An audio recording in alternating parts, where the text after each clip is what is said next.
Welcome to CFN Media. I'm John Vennari, editor of Catholic Family News. On March 7, 2015, Pope Francis celebrated the 50th anniversary of the all-vernacular liturgy, and he used the event as an occasion to let it be known that as far as he is concerned, any return of the Church to the Latin Tridentine Mass is out of the question. He called such an idea a step backwards. Okay, so here's what's happening.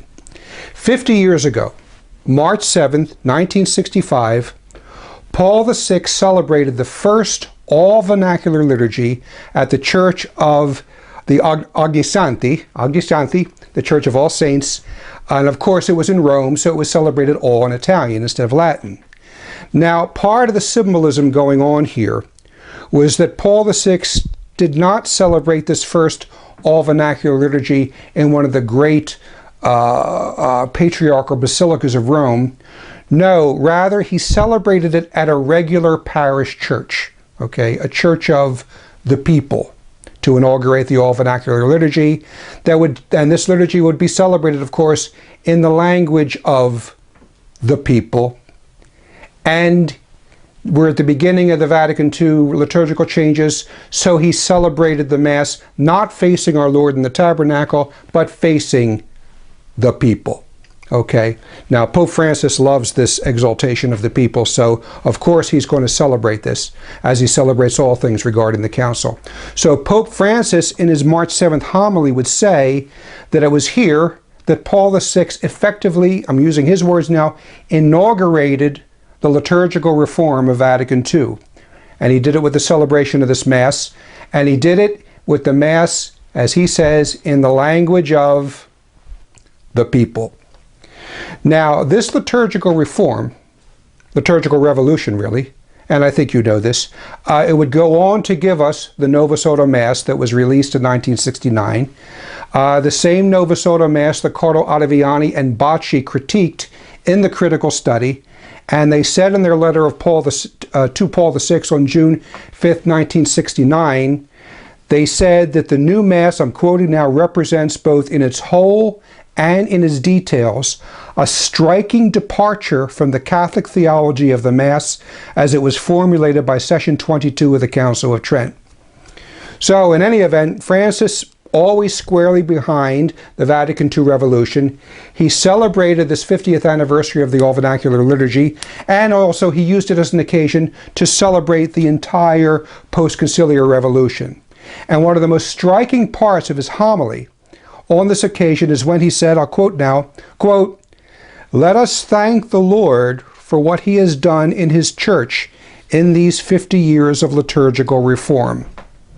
It was truly a courageous gesture for the church to draw near to the people of God so that they are able to understand well what they are doing."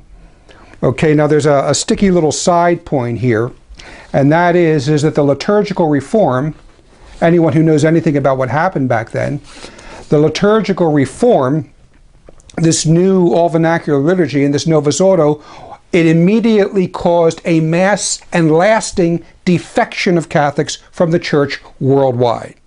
A lot we could talk about this, but I want to continue with the quote. Francis says, "This is important for us to follow the Mass in this way. It is not possible to go backwards. We must always go forward. Always forward. And those who go backward are mistaken." Close quote. So he's talking to traditional Catholics, of course, telling us that we are mistaken. But what's interesting is, do you see what's going on here?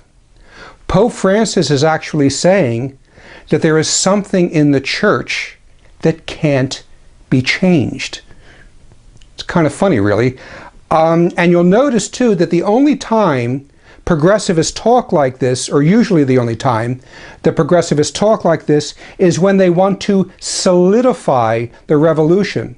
Pope John Paul II did the same thing regarding the new ecumenical orientation. He said there's no going back. It can't be changed. He said this in his Encyclical Ut Unum Sint, 1995, and we read there, John Paul says, quote, "At the Second Vatican Council, the Catholic Church committed herself irrevocably to following the path of the ecumenical venture. Now, John Paul II, one of the most revolutionary popes in history, his entire pontificate is one of change, change, change, new things, new things, new things. But here he is saying that there is something in the church, this precious ecumenism, that can't be changed. All right, it's kind of funny. Now, there's a lot to say about Vatican II's liturgical revolution and the new Mass, but I want to limit myself to a principal aspect of the all-vernacular liturgy, and that is the fact that it represents defiance of the Church's consistent centuries-old magisterium, wherein an all-vernacular liturgy was condemned. There was an outstanding Thomistic theologian, and his name was Father Edward Hanaho. He wrote in the 1950s and in the 60s, and he was wise to what was going on at the time. And he pointed out that it's a tactic of ecumenists, and by extension of modernists, to pretend the magisterium has not spoken in certain areas that get in the way with the new program. They don't necessarily deny it, they just don't talk about it. They pretend it doesn't exist. And here is what we have happening here. We have this all-vernacular liturgy foisted on us by ecumenists in high place, a real top-down operation, and these men simply pretend that the magisterium has not spoken regarding the all-vernacular liturgy, the fact that it is condemned and it shouldn't be done, and then they celebrate this flagrant disobedience as if it was it is genuine progress in the church. Now I'm going to give four of the most obvious examples of what I'm talking about regarding church teaching and the vernacular. The Council of Trent. The Council of Trent, the dogmatic Council of Trent, forbids an all-vernacular liturgy. You read it in Canon 9, Session 22 of the Council of Trent, and it teaches infallibly, quote, oh, one thing you should know about this too, there's a number of other things in this Canon 9, but I've just extracted the vernacular liturgy part that we're talking about. So Canon 9 says, quote, if anyone says that the Mass ought to be celebrated in the vernacular tongue only, let him be anathema, close quote. That's pretty clear. I don't see how else that can be read. Then we have, of course, Pope Pius VI's letter, Auctorum Fidei, of 1794, and here Pius VI specifically denounces the demand, here's his terminology, of expressing the liturgy in the vernacular language. And he denounced this idea as, I'm quoting now, quote, rash, offensive to pious ears, insulting to the church, favorable to the charge of heretics against it. We move on to Pius XI. Pius XI, in his 1922 apostolic letter Officiorum Omnium, and he says, quote, knowledge and use of this Latin language, so intimately bound up with the church's life, is important not so much on cultural or literary grounds, but for religious reasons. And here's a very important quote. Pius goes on to say, quote, for the church, precisely because it embraces all nations and is destined to endure unto the end of time, of its very nature requires a language which is universal, immutable, and non-vernacular, close quote. And finally, of course, there is Pope Pius XII's 1947 Encyclical on the Sacred Liturgy, and here's what he said. It's a famous quote, quote, the use of the Latin language prevailing in a great part of the Church affords at once an imposing sign of unity and an effective safeguard against corruption, close quote.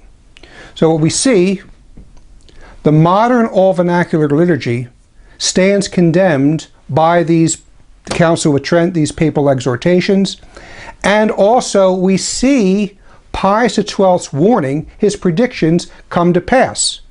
We see with this all-vernacular liturgy and the new liturgy, we see the breakdown of unity that he talked about and the corruption of liturgy, primarily through the introduction of the Novus Ordo Mass, which was a Mass that was written to satisfy demands of ecumenism.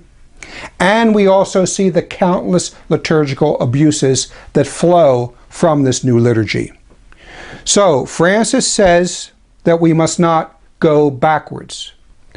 But really, the all-vernacular liturgy is not a step in a forward direction. It is not a step in a backwards direction. It is a step in the wrong direction. Dead wrong. It is a defiance of the perennial teaching and practice of the Latin Church throughout the centuries. It is nothing to celebrate. And the enforcement of this all-vernacular liturgy and the claim that anyone who wishes to go back to the true Latin liturgy is mistaken, with respect, this is simply an abuse of authority, and it is a corruption of authority. Because, and again, I say this with respect, dear Papa Bergoglio, if you tell us that we should disobey in this matter, that we should disobey the consistent voice of Peter throughout the centuries, then why should we listen to your voice now? Why should we listen to anything you say? By fostering the post-Conciliar revolution, you undercut your own authority and you subvert the Church in the process. So as I said, there's a lot more to talk about on this topic. And on our next broadcast, I'm going to spotlight some of the fundamental problems with the Novus Ordo Mass. So please stay tuned. Sign up to our CFN Media, our YouTube videos, so you don't miss anything. And we'll see you on the next program, which I hope I'll be able to produce relatively soon. Thanks, and we'll see you next time.